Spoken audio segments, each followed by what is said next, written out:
சூரனை வதம் செய்யக்கூடிய அந்த நிகழ்வுக்காக அங்கு கோயில் வளாகத்தில் ஒரு புறம் முருகப்பெருமானும் மற்றொரு புறம் சூரபத்மனும் வரக்கூடிய அந்த காட்சிகளை பார்த்து கொண்டிருக்கிறோம். அரங்கத்தில் ஒரு பாடல் வழியாக முருகப்பெருமானை பற்றி பேசலாம். கண்டிப்பாக. அடுத்தது ஒரு பாடல் நானே எழுதி நானே இசையமைத்துள்ளேன்.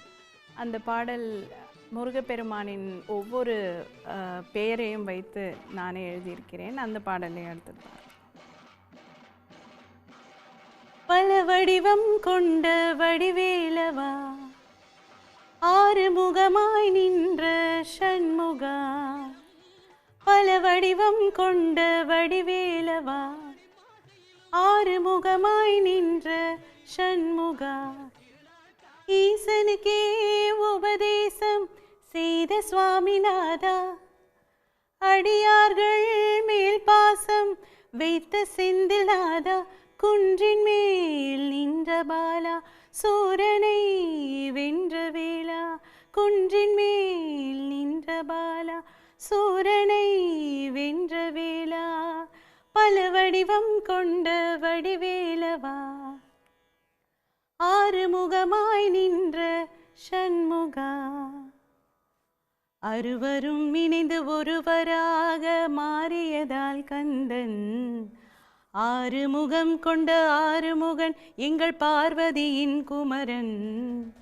அறுவரும் இணைந்து ஒருவராக மாறியதால் கந்தன், ஆறு முகம் கொண்ட ஆறுமுகன் எங்கள் பார்வதியின் குமரன். கார்த்திகை பெண்களின் தாலாட்டில் வளர்ந்த கார்த்திகேயன் நீங்கள்தான். சூரபத்மனோடு போரிட்டு வென்ற வீரரும் நீங்கள்தான். உங்கள் புகழை பாட இனி வார்த்தையே இல்லை. இதை உணரா வாழ்க்கை ஒரு வாழ்க்கையே இல்லை. பல வடிவம் கொண்ட வடிவேலவா, ஆறு முகமாய் நின்ற ஷண்முகா. ஈசனுக்கே உபதேசம் செய்த சுவாமிநாதா, அடியார்கள் மேல் பாசம் வைத்த செந்தில்நாதா. குன்றின் மேல் நின்ற பாலா, சூரனை வென்ற வேளா.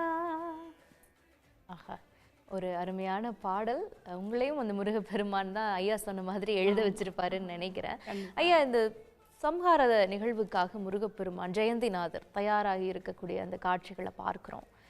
இனி உங்களுக்கு இப்போது எல்லா மக்களுடைய மனோநிலையும் ஒரே இடத்துல இப்போ எதிர்பார்ப்போடு இருக்குது. எப்படின்னா, இப்போ அவங்களுக்கு சிந்தனையற்று ஒரு சிகரத்தை பார்க்குற ஒரு அருமையான நேரம். நம்முடைய மாண்புமிகு இந்து சமய அறநிலைத்துறை அமைச்சர் அவர்களும் அந்த இடத்துல வருகை தந்து தன்னை ஒரு பக்தனாக வெளிப்படுத்தி கொண்டிருக்கிற காட்சியும் நாம் பார்க்குறோம். அதாவது என்னென்னா, எல்லாரும் சமம் என்கிற ஒரு நிலையை தான் ஒரு பக்தி மார்க்கம் காட்டும் என்பதுக்கு அடையாளமே நாம் பார்க்கிற காட்சியாக அமைந்திருக்கிறதுன்றத நாம் இப்போ கண்ணுக்கு எதிர பார்க்குறோம். லட்சக்கணக்கான மக்களுடைய உள்ளங்கள் எல்லாமே ஒருமைப்பட்டிருக்கிற ஒரு இடம். ஒருமையுடன் எனது திருமலரடி நினைக்கின்ற உத்தமர்தம் உறவு வேண்டும். உள்ளொன்று வைத்து புறமொன்று பேசும் உறவு கலவாமை வேண்டும்னார் இல்லைங்களா? அப்படிப்பட்ட ஒரு ஒருமைப்பாடு, மன ஒருமை இப்போது இந்த சூரசம்ஹார நிகழ்ச்சியில் லட்சக்கணக்கான மானுடத்தை இணைக்கிறது மட்டுமில்லை, சன் நியூஸ் தொலைக்காட்சி மூலமாக கோடிக்கணக்கான உலகத் தமிழர்களை ஒருங்கிணைத்து இருக்கக்கூடிய ஒரு அற்புதம் நம்ம கண் முன்னாலே பார்க்கிற காட்சி. இங்கே துந்துபி முழங்குகிற காட்சியை பார்க்குறோம், மேளம் அதிர்கிற காட்சியை பார்க்குறோம், பக்தர்களுடைய அரோகரா கோஷத்தை கேட்கிறோம். இப்பொழுது பெருமானுடைய செந்தில் வேலன் சிக்கலிலே வேல் வாங்கி செந்தூரில் வதம் புரிந்த இதோ வேல் வருவதை பார்க்கிறோம். இந்த வேல் சூரபத்மனுடைய ஆணவத்தை, அறியாமையை, கன்மத்தை, மாயையை வீழ்த்துகிற அந்த தருணத்தை நெருங்குகிறது. பக்தர்கள் அரோகரா என்ற கோஷத்தோடு வெற்றிவேல் முருகனுக்கு அரோகரா, வீரவேல் முருகனுக்கு அரோகரா, சக்திவேல் முருகனுக்கு அரோகரா என்று இதோ சூரசம்ஹாரம் கண்ணெதிரில் நிகழ்வதை கோடிக்கணக்கான மக்கள் பார்த்து கொண்டிருக்கிறார்கள். பெருமானே, ஆரிரு தடந்தோள் வாழ்க அருமுகம் வாழ்க வெற்பை கூறுசெய் தனிவேல் வாழ்க குக்குடம் வாழ்க செவ்வேல் ஏறிய மஞ்சை வாழ்க யானைதன் அணங்கு வாழ்க மாறிலா வள்ளி வாழ்க வாழ்க சீர் அடியாரெல்லாம் என்று அத்தனை லட்சக்கணக்கான கோடிக்கணக்கான அடியார்கள் எல்லாம் அவருடைய பக்தி மார்க்கத்திலே சஷ்டி விரதத்திலே 6 நாட்கள் கடும் தவம் இருந்து எல்லா வல்ல கந்தப்பெருமானுடைய பேரருளுக்கு நான் பாத்திரமாக வேண்டும், என்னுடைய பிரார்த்தனைகள் என்னுடைய வேண்டுதல்கள் நிறைவேற வேண்டும் என்று ஆத்மார்த்தமாக உள்ளுணர்வோடு அவர்கள் தங்களை கரைத்து கொண்டிருக்கக்கூடிய அவருடைய எண்ணங்கள் எழுந்திருக்கக்கூடிய வேண்டுதல்களை எல்லாம் நிறைவேற்றுகிற தருணத்தில்தான் இப்பொழுது உலகமே அந்த காட்சியை வியந்து சன் நியூஸ் வாயிலாக பார்த்து கொண்டிருக்கிறது. வத காட்சியாங்க ஐயா. கஜமுகனை வதம் செய்வதுதான் சூரபத்மன் வதம். கஜமுகனை வதம் செய்து அடுத்தது சூரனை வதம் செய்கிற காட்சி நம்ம பார்க்கிறோம். ஒவ்வொன்று ஏன்னா தாரகாசூரன், கிரவுஞ்சமலை எல்லாமே தவிடுபொடி ஆக்கினவர். அந்த தவிடுபொடி ஆக்கினதுனால இப்போ ஒவ்வொன்றாக அடுத்தடுத்த கட்டத்தை நோக்கி நாம போய் கொண்டிருக்கிறோம். அதனால தான் அந்த வேல். இவர் என்ன பண்ணார் இந்த கஜமுகன்? அதாவது யானை வடிவிலே வந்து ஒரு அரக்கர்கள் அந்த அசுரத்தன்மையோடு போரிட்டது. அந்த யானை முகத்தோடு வந்து பல வடிவங்கள் எடுக்கிறான் இல்லையா, பல வடிவங்கள் எடுத்து வரும்போது அந்த கஜமுகாசுரனை அழிக்கக்கூடியது காட்சி தான் இந்த காட்சி. இப்படி ஒவ்வொரு கிரபஞ்ச மலை, அந்த மலையை தகர்க்கிறது அந்த வேல். அதனால்தான் அந்த வேலுக்கு அவ்வளவு சக்தி உண்டு. கடைசியில் தான் அது ஞான வேலாக செயல்படுகிறது. அவனை ஆட்கொள்ளுகிற போது அது ஞானம் வெளிப்படுகிறது. இந்த அறிவு போர், நம்முடைய ஆயுத போர்னு 2 வகையாக சொல்லுவோம் நம்ம. இப்போ ஆயுதத்தினால் வரக்கூடிய போர் நடக்கிறது என்றால் அப்புறம் தான் வந்து அறிவினுடைய வெளிப்பாட்டிலே ஞானத்தின் எல்லையிலே அங்கே வந்து அந்த போர் நிகழ்வதை நிறைவிலே சூரனை அழிக்கக்கூடிய காட்சியை பார்ப்போம். ஒவ்வொரு வடிவமாக எடுக்கலாம். அதனால்தான் அவங்க பெற்ற வரத்தை வீணாக பயன்படுத்துகிறாங்க. என்னதான் இருந்தாலும் உள்ளுணர்வு எழுந்தாலும் கூட அதை வந்து ஒவ்வொரு வகையில் வந்து அவரை எதிர்கொள்ளணும்னு நினைக்கிற காட்சி இருக்குது பாருங்கள். அதுதான் ஆணவத்தினுடைய விளையாட்டு. எந்த வகையிலையாவது நம்ம எதிர்ப்போமா, எந்த வகையிலாவது எதிர்த்து வெற்றி பெற்று விடுவோமான்ற ஒரு எண்ணம் அது. இப்போ சாதாரண மனிதனுக்கு கூட அந்த எண்ணம் வருது இல்லைங்களா, எல்லாருக்கும் வருது இல்லைங்களா. அந்த எண்ணங்களுக்குத்தான் நம்ம மாற்றிக்கொள்ள வேண்டும் என்ற ஒரு படிப்பினையை மக்களுக்கு எடுத்து சொல்லக்கூடிய அற்புதமானது தான் இந்த அற்புதம். இந்த அற்புத காட்சிகளை எல்லாம் பாருங்கள், உலகம் பல லட்சக்கணக்கான மக்கள், கோடிக்கணக்கான மக்கள் உலகம் முழுவதும் பார்த்து கொண்டிருக்கக்கூடிய ஒவ்வொரு காட்சியிலையும் ஒவ்வொரு கருத்து இருக்குது. எல்லாமே வந்து புராணங்களிலே எழுதப்பட்டிருந்தாலும் புனைவுகளாக இதில் இருந்தாலும் அதற்குள்ளே பல புதையல்கள் இருக்கிற செய்தியை நம்ம பார்க்கணும். ஏன்னா என்னுடைய கருத்து என்னென்னா, ஒரு அழகான பழம் இருக்கிறது, இன்னொரு பழத்தில் கொஞ்சம் அழுகலாக இருக்குது. ஆனால் அழுகலாக இருக்கிற பழம் கூட தூக்கி எறியப்படக்கூடியது தான். இருந்தாலும் பழம் அழகினிருந்தாலும் அதற்குள் ஆயிரங்காலத்து விதை இருக்கும் என்பதை நாம் எடுத்து பார்க்கிற ஒரு பக்குவம் நமக்கும் வரணும் இல்லைங்களா. அதனால் புனைவுகளும் கற்பனைகளும் சூழப்பட்டிருந்தாலும் நாம் அவற்றிற்குள்ளே இருக்கக்கூடிய ஒரு சிறப்பினை நம்ம பார்க்கணும். பரோகரா என்று சொல்லுகிற போது என்னுடைய உள்ளமெல்லாம் ஒருநிலைப்படுகிறது. புறச்சிந்தனைகள் மனிதனுக்கு கவலைகள். இப்போ நான் இப்போ பார்த்துங்க, ஒரு கம்ப்யூட்டரில் கூட பார்த்தீங்கன்னா நிறைய வந்து வெப்சைட்டுகள் நிறையா இருக்குது. நெட்டுக்குள்ளே போனால் பல வெப்சைட்டுகள் இருக்குது. ஆனால் லட்சக்கணக்கான வெப்சைட்டுகள் நம்ம மூளைக்குள்ளே இருக்கிறது. ஆனால் மனிதன் பயன்படுத்துகிறது 2 வெப்சைட்டு தான். ஒன்று இன்பம், இன்னொன்று துன்பம். அதில் இன்பத்தை நினைக்கிறத விட துன்பம் என்ற வெப்சைட்டை தான் ஓப்பன் பண்ணி வச்சுருவான். அதையெல்லாம் கூட மூடிவிட்டு இப்போ ஒரே இன்பம் என்ற ஒரே வெப்சைட்டை மனசுக்குள்ளே அவன் ஓப்பன் பண்ணியிருக்கிற நேரம் இந்த நேரம் தான். அவனுக்கு போய் என்னன்னு கேளுங்க, அவன் பேர் கூட இப்போ நினைவில் இருக்காது. அப்படி தன்னை மறந்து, தன்னாமம் மறந்து, தன் உணர்வுகளை மறந்து, உலகத்தை மறந்து, நீ ஒருவனே உலகம் என்று முருகப்பெருமானை நோக்கி, கந்தனை நோக்கி கைதொழுது வணங்குகிற ஒரு காட்சி தான் இந்த நிறைவு காட்சி. இந்த வதத்திற்கு பிறகு சூரபத்மன் எப்படி அந்த சேவலாகவும் மயிலாகவும் மாறுகிறார்? அந்த ஞான மோட்சம் எப்படி கிடைக்கிறது? ஞான மோட்சம் என்பது ஒரு மாமரமாக ஒரு உருவம் எடுக்கிறார். மாமரமாக உருவம் எடுக்கிற போது அந்த வேலாயுதம் அது மாமரத்தை 2ஆக பிளக்கிறது. அந்த 2ஆக பிளக்குகிற போது பிளந்த பிறகு அந்த மாமரம் ஒரு பகுதி சேவலாகவும் இன்னொரு பகுதி மயிலாகவும் மாறுகிறது. இன்றைக்கி நீங்கள் திருச்செந்தூரில் ஒரு சிறப்பு என்னன்னு கேட்டிங்கன்னா, கருவறைக்கு முன்னால் 2 மயில்கள் இருக்கும். 2 மயில்கள் இருக்கும். அது தான் வாகனமாக இருக்கிறது. 2 மயில்கள் என்னன்னு கேட்டிங்கன்னா, சூரனை வதம் செய்வதற்கென்றே தேவலோகத்திலிருந்து இந்திரன் தன்னை மயிலாக வடிவெடுத்து கொண்டு முருகப்பெருமானை வாகனமாக சுமந்து செல்வதாக அந்த புராண வரலாறு.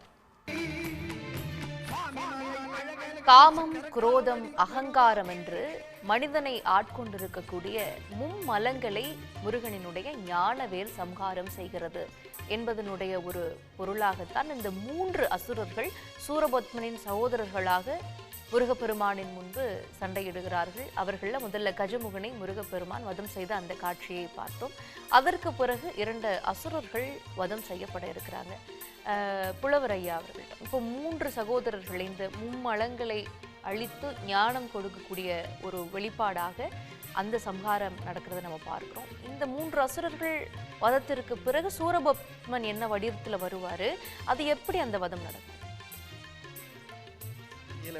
அந்த வடிவெடுக்கிற போது ஒரு மாமரமாக தன்னை மாற்றிக்கொள்வான். அந்த மாமரமாக இருக்கிற அந்த சூரபத்மனைத்தான் முருகப்பெருமானுடைய அந்த சக்திவேல் இரு கூறாக பிளக்கிறது. அந்த இரு கூறாக பிளக்கப்பட்ட அந்த மாமரம்தான் ஒன்று மயிலாகவும் இன்னொன்று சேவலாகவும் மாறுகிறது. அந்த சேவலை தன்னுடைய கொடியிலே ஏற்றுக்கொள்கிறார். முருகப்பெருமானுடைய கொடியில் சேவல் இருக்கும். இப்போ சில கொடிகளில் பார்த்தீங்கன்னா ஆஞ்சநேயர் இருப்பார். அது வெற்றியின் அடையாளமாக.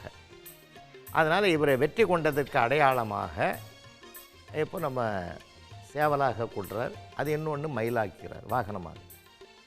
இப்போ நம்முடைய முருகப்பெருமானுடைய கருவறையில் 2 மயில்கள் இருக்கிறது நம்ம பார்க்கலாம், இன்றைக்கும் பார்க்கலாம். அந்த ஒரு மயில் தான் இந்திரன் தன்னை வாகனமாக அமைத்து கொண்டு முருகப்பெருமானுடைய வாகனமாக மாறி சூரபத்மனுடைய வதைக்கு தான் உதவுகிறார். தேவர்களுடைய பிரச்சனைகளை தீர்க்கிறதுக்கு, துன்பத்தை தீர்ப்பதற்காக.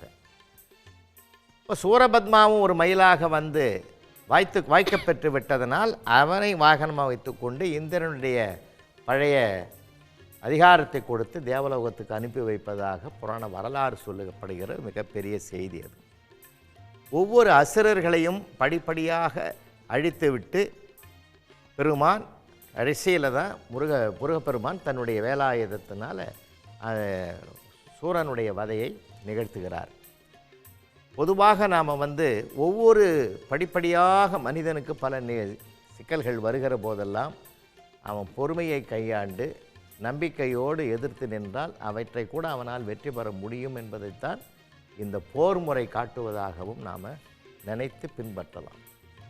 அதனால்தான் என்ன பண்ணுவாங்க, பெருமக்களில் ஒரு அழகான மந்திர சொற்களை இந்த வையகத்து கொடுத்துருக்காங்க. 5 எழுத்து மந்திரம், 6 எழுத்து மந்திரம், 8 எழுத்து மந்திரம்னு கொடுத்துருக்காங்க. நமச்சிவாய் என்றது 5 எழுத்து மந்திரம், பஞ்சாட்சரம். ஓம் சரவணபவா என்பது 6 எழுத்து மந்திரம், அது முருகப்பெருமானுக்கு ஆறுமுகனுக்கு உரியது. ஓம் நமோ நாராயணா என்பது 8 எழுத்து மந்திரம், அது பெருமாளுக்கு உரியது. இப்போ இந்த மந்திரங்களை ஆத்மார்த்தமாக உச்சரித்து மனதை ஒருமுகப்படுத்தினாலே நாம் நினைத்ததை எண்ணியதை இறைவன் நிறைவேற்றுவான் என்ற ஒரு அற்புதமான ஒரு சுருக்கமான ஒரு சொல்லது. இன்னும் ஒரு பெரிய சிறப்பு என்னான்னு கேட்டிங்கன்னா, நம்ம முன்னோர்களுக்கு வீட்டில் அந்த காலத்தில் பிறக்கிற குழந்தைகளுக்கு பேர் வைப்பாங்க. தமிழருடைய குடும்பங்களில் பல குடும்பங்களை நீங்கள் பார்த்தீங்கன்னா ஆறுமுகன், கந்தன், சுப்பிரமணியம் அப்படின்ற பேர் நிறைய வைப்பாங்க. ஏன் தெரியுங்களா? கோவிலுக்குள் சென்று கந்தன் என்று வணங்குவது, சுப்பிரமணியன் என்று வணங்குவது நேரமில்லாவிட்டாலும் வீட்டில் உள்ள பிள்ளைகளையாவது கூப்பிடுவதில் நாமாவளிகளை சொல்வதற்கு அது ஒரு மார்க்கமாக அமையட்டும்னு அது உள்ள ஒரு சோசகமாக பெரியவங்க கண்டுபிடித்த ஒரு நுட்பமான முறை அது. கால வெள்ளத்தில் இப்போ நமக்கு வாயில் நுழைய முடியாத பேரெல்லாம் வைக்கிறோம். அவங்க அர்த்தத்தோடு ஒரு பெயர் வைத்தாலும் அதற்கு பொருத்தமாக வைத்தார்கள். அதனால்தான் தாத்தா பேரை கூட பேரனுக்கு வைப்பாங்க. பெயரன் அப்படின்னாலே அவருடைய பெயரை வச்சிருக்கிறதுனால அவரும் இந்த பூர்வீகத்தில் ஆன்மீகத்தோடு தான் அவருக்கு பெயர் சூட்டியிருப்பார்கள். இப்போ நம்ம யாருக்குமே இந்த மாதிரி பேரெல்லாம் வைக்கிறது இல்லை. நம்ம ஆட்கொண்ட முருகப்பெருமானுடைய அருள் வார்த்தைகளை அவனுடைய பெயரை வைத்து மகிழுகிற போது எல்லா செல்வங்களும் எல்லா நலங்களும் நம்முடைய இடத்துல பெருகும் என்ற நம்பிக்கையில் தான் இந்த மாதிரி பெயர் சூட்டுகிற ஒரு பெருமிதத்தையும் நாம் வச்சுருக்கிறோம். ஒவ்வொரு விசேஷங்களிலும் பின்னா இன்னொன்றுங்க, நம்ம ஒரு பக்தி மார்க்கம் பார்த்திங்கன்னா ஒவ்வொரு ஸ்தலத்துக்கும் ஒவ்வொரு மகத்துவம் உண்டு. அங்கே தயாரிக்கப்படுகிற உணவு முறையில் கூட ஒரு ஊரே நாம் தெய்வத்தையே வணங்குகிற ஒரு பெருமை இருக்குது. இப்போ நினச்சி பாருங்களேன், திருப்பதி கோயில் தான் வாகனமாக இருக்கிறது. 2 மைல்கள் என்னன்னு கேட்டிங்கன்னா, சூரனை வதம் செய்வதற்கென்றே தேவலோகத்திலிருந்து இந்திரன் தன்னை மயிலாக வடிவெடுத்து கொண்டு முருகப்பெருமானை வாகனமாக சுமந்து செல்வதாக அந்த புராண வரலாறு. இப்பொழுது சூரனை வதைத்த பிறகு அங்கே அவன் சூரனும் ஒரு மயிலாக உருப்பெற்று விட்டதனால் அவனை வாகனமாக வைத்துக்கொண்டு மீண்டும் அவனை இந்திரனாக மாற்றியது தான் அடுத்த நிகழ்வு. உடனுக்குடன் செய்திகளை தெரிந்து கொள்ள சன் நியூஸ் பெல் ஐகானை கிளிக் பண்ணுங்க.